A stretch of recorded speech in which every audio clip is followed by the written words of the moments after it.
I'm super excited because today I get to fly a wing that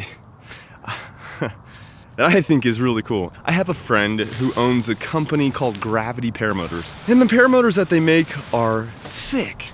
He and I had something in common. We both served in the Army, and I thought the products he was making was just badass. So now he's in the process of developing paramotor wings. From what he's told me, he said that this new wing has been certified as an intermediate wing. And amazingly, this wing has no name yet. It is that new. That is so freaking cool. He's sent it to me in a 20 meter. Even an intermediate wing at 20 meters will perform quite exceptionally. Maybe something like you would expect from an ENC or an advanced wing. Well, what makes an advanced wing advanced? An advanced wing means that it requires more input from the pilot. So an active correction if something were to go wrong with the glider in the air, for example, like a collapse. Whereas the newer, or for newer pilots, they would be expected to use something in an ENA, which is in the beginner, or an ENB, intermediate. And those wings have been designed with passive safety in mind. That means that if something were to go wrong while you're flying along on this big old butt fan, that it's going to help you recover the situation that you've all of a sudden found yourself in without much input from you, if any. Oh, so it's looking real nice and calm today. I don't feel any wind, so this is gonna be a nil wind launch. One of the biggest struggles that somebody faces in the sport of paramotoring as a new pilot is looking for a wing that helps them get into the air as much as possible. As you get more advanced, you learn the dynamics of a wing as it comes up overhead, and you learn to catch the surge if you need to. But beginner wings should be relatively easy so that you can just get in the air safely and enjoy your time in the air. These bad boys were issued to me back when I was in the Army. These pants are perfect for flying paramotors. These big cargo pockets are just ideal because then you can have your phone and your navigation, or just your flight metrics telling you how fast you're going and stuff like that. So I plan on using my Fly Sky High app just to compare. I imagine this wing being a 20 meter is gonna go significantly faster. I'm gonna put this camera back in the truck and I'll catch you on the helmet cam, okay? Whoop. All right, so here's this new wing. All right, risers, there you are.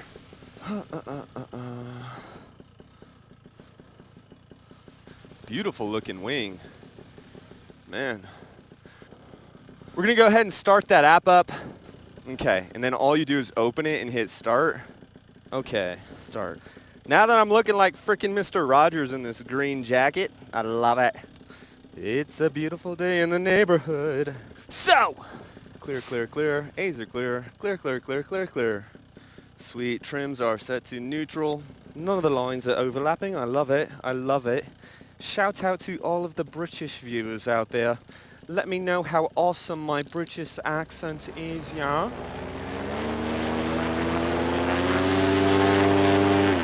Not bad, not bad at all. Ready? In 3, 2, 1, let's do it.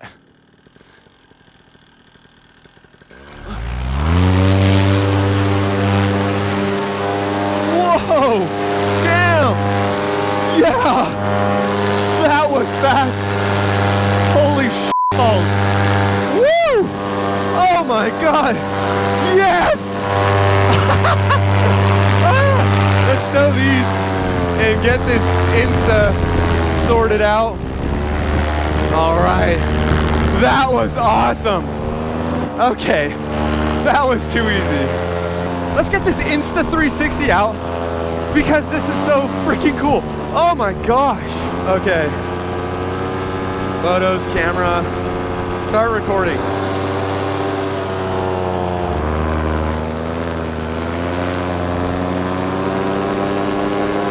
Man, we're moving.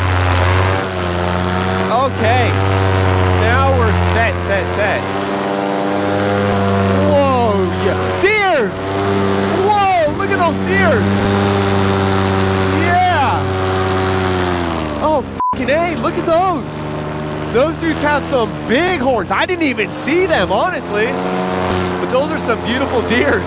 I just popped this brake on over and went, whoa, right on down. And as I was facing down towards the ground, I was like, oh shit, there's some deer right there.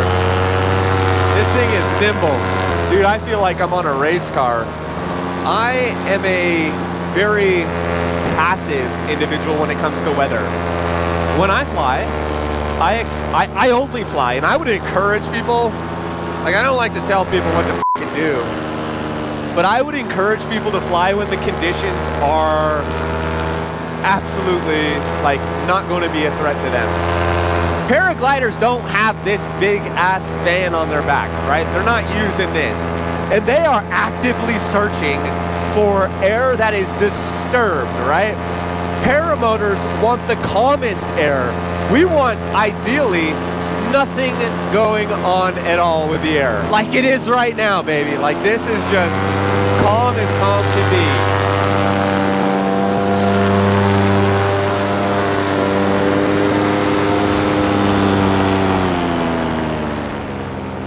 Frick, man, this wing is exceptional.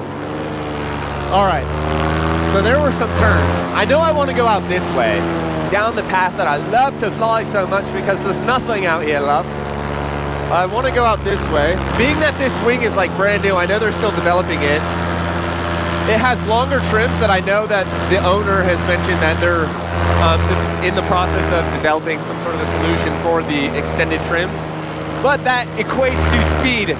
So we're gonna, since I have my trip computer already calculating everything, it's capturing my speed throughout the entire duration of this flight. I have that actively working for me. I am trimmed at about neutral. I want to see how much more speed I get by popping this thing into full speed. Here we go. Yeah, buddy. 43 miles per hour. 43 miles per hour. Oh my God. Oh man. Oh, there goes the drop off. All right. So I recorded 43 miles per hour straight and level in nil wind conditions. I'm gonna get some altitude. And I'm going to touch these tip steering lines. What tip steering lines do, tip steering lines is this line right here. This line, that line right here goes to the very outer edge of the wing. And all it does is it cups it. But what it does is it makes it so the wing banks a lot more. This main brake line connects to the whole right side, the whole right trailing edge of the wing. And the same is said for the left side. This brake line holds in that whole side. And it's very effective on this glider at turning. If I just go like this, boom, I'm in a turn. But what the tip steering line does, remember that the difference is it's only affecting that outer edge, that very outer edge of the glider. And what it's doing is it's making for more of a banky turn. Now, I see Gravity has done this like really cool thing where it's almost got this docking port. It's got this docking bay for the, I don't know what else to call it, but it's got this like docking slot for the tip steering line right here. And if I let go of it, boom, it goes right back into its slide, which is unique. I've seen on other gliders that this will just like magnetically adhere to the risers on the D lines, just like the brakes do. Now that I'm in some open airspace, all I'm gonna do is take my index finger, and now I've got both the brakes and the tip steering lines. And check out this turn, ready? If I go like this, whoa, boom, and I'm over. And we're gonna go that way, oh man. And if I just release it, boom, they're back in their slot. And I love that. There is no loose tip steering line that's just like missed its target. It goes right back into its dedicated slot. All right, I'm not here by accident. Right here, the hoodies that you've seen, the sale is intended to support me and my girlfriend purchasing a trailer so that she and I can attend fly-ins and start meeting people. The other plan is that we take all of the podcasting equipment with us when we go on the road. And we just want one of those really small trailers. I'll be transparent with you, is $2,800. Our goal with all of this is to get you into the air and increase the accessibility of this sport and help educate people along the way. Check out the last video where my girlfriend and I, we purchased a motorhome from my parents. We feel so fortunate because it's an opportunity we never would have had if not for my parents being able to work with us. And now that we have the motorhome, we want to go out and see people, and we want to add just a trailer to the back of it so that we can take the paramotors, introduce people who've never flown before to this amazing sport. Yeah. So one of the things I also really like about this glider is that if I just give it a brake pull in one direction, just the brake, that side, when I pull it, it has a little bit of a drop, which is common. Tucker Gott mentions it all the time with the free ride. He says he hits that brake and boom, that thing starts to dive. A comparison would be like something with the Dudek Warp or the Dudek Snake. You can crank that thing on one side and it maintains altitude. That's what I love in a glider. This is like right there, where if I give it that brake pull, it might give a little bit of a drop, nothing to be worried about. But when I give it a little bit of that outside brake pressure, I maintain altitude. Check this out. I'm gonna go this way, make it a nice sharp turn.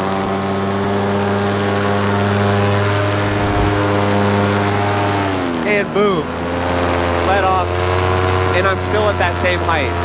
I love it. I freaking love it. All right, so this is a comparison with just that, and I'm diving a little bit. But you'll straighten right back up when you apply that outside brake. The sun is hitting the ground right here. It's getting warm, and it's starting to rise in patches. But that whole mountain right there on that side is completely shaded.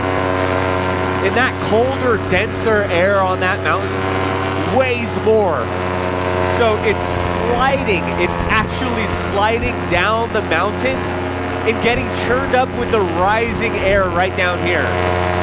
It's very light right now because it's not very late in the day, but it's something to be mindful about. Especially considering that, as mentioned earlier, I am the type of individual who wants like the ideal conditions to fly in. Yes, so smooth though. I mean, I could fly hands off.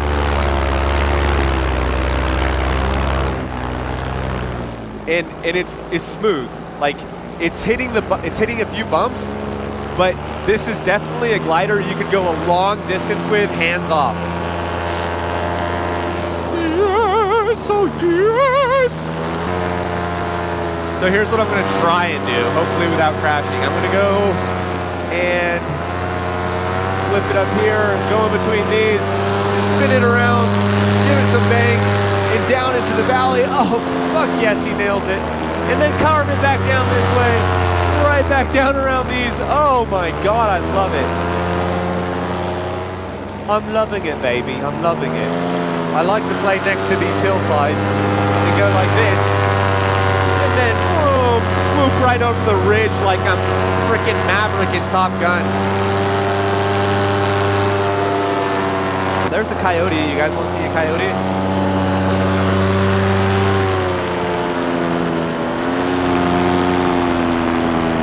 There he is.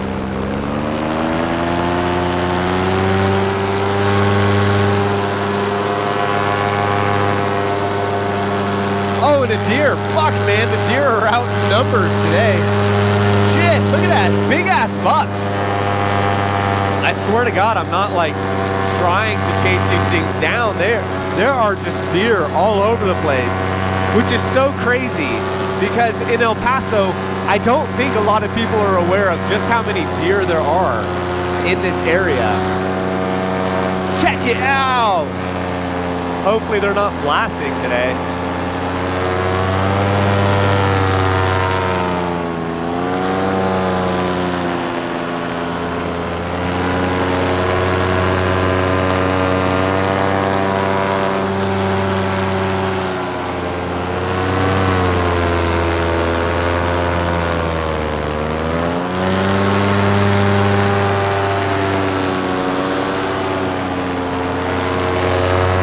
Fuck, man, this thing is fast. Oh, man. Gosh darn. I think we're going to get some pretty high max airspeed readings. All right, here we go, down into this little cut. I really feel like this is not a paramotor. I feel like I am flying something exceptionally more maneuverable. I mean, all of these experienced pilots, Europe produces some incredible paramotor pilots. I know a lot of them are like, I think Czech. Don't hate me if I get your nationality wrong. I really don't know. Russian, the Italians. You know, paramotors are actually a thing in different parts of the world. And the things that some of these individuals do with their paramotors are absolutely mind-blowing. Man, we are moving. Deer again! Holy shit, man!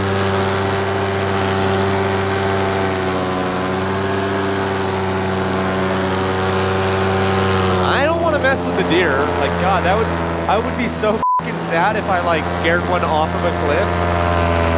Oh, we're back at the outhouse. Check that out.